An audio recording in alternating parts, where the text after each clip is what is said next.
40 ஆண்டுகளுக்கு மேலாக தமிழ்நாட்டில் வசிக்கும் இலங்கை தமிழர்களுக்கு குடியுரிமை வழங்குதல், நீண்டகால விசா வழங்குதல் உள்ளிட்ட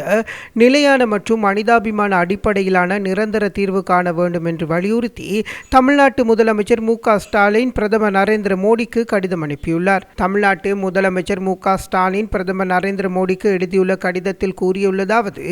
கடந்த 40 ஆண்டுகளுக்கு மேலாக இந்தியாவில், குறிப்பாக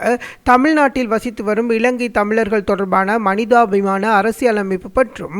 நாட்டு நலனுக்கு முக்கியத்துவம் வாய்ந்த விவகாரம் குறித்து இக்கடிதத்தில் எழுதுவதாக குறிப்பிட்டுள்ளார். 1983 ஆண்டு முதல் இலங்கையில் ஏற்பட்ட இன மோதல்கள் தங்கள் உயிரை காப்பாற்றிக் கொள்ள தங்கள் சொந்த மண்ணிலிருந்து வெளியேறி இலங்கை தமிழர்களுக்கு ஒன்றிய அரசின் ஆதரவு மற்றும் ஒப்புதலுடன் தமிழ்நாட்டு அரசு தங்குமிடம், வாழ்வாதார உதவிகள், கல்வி மற்றும் மருத்துவ வசதிகளை தொடர்ந்து வழங்கி வருவதாகவும், தற்பொழுது சுமார் 89,000 நபர்கள் தமிழ்நாட்டில் வசித்து வருகின்றனர் என்றும், இவர்களில் கணிசமானோர் 30 ஆண்டுகளுக்கு மேலாக இந்தியாவில் வசிப்பவர்கள் என்றும், அதிலும் சுமார் 40% இந்தியா மண்ணிலே பிறந்தவர்கள் என்றும் குறிப்பிடப்பட்டுள்ளது. தமிழ்நாட்டு அரசு தமது மனிதாபிமான பொறுப்புகளை சிறப்பாக நிறைவேற்றி வந்தாலும், இலங்கை தமிழர்கள் நீண்ட காலமாக சட்ட ரீதியான நிச்சயமற்ற நிலையிலேயே வாழ்ந்து வருவதாகவும், ஆண்டுகளாக தமிழ்நாட்டில் சமூகத்துடன் ஒன்று இணைந்து வாழ்ந்து வருகின்ற போதிலும் குடியுரிமை அல்லது நீண்டகால விசா போன்ற நிலையான சட்டபூர்வமான தீர்வுகள் தற்போது வரை இவர்களுக்கு கிடைக்கவில்லை என்றும் தமிழ்நாட்டு முதலமைச்சர் சுட்டிக்காட்டியுள்ளார்.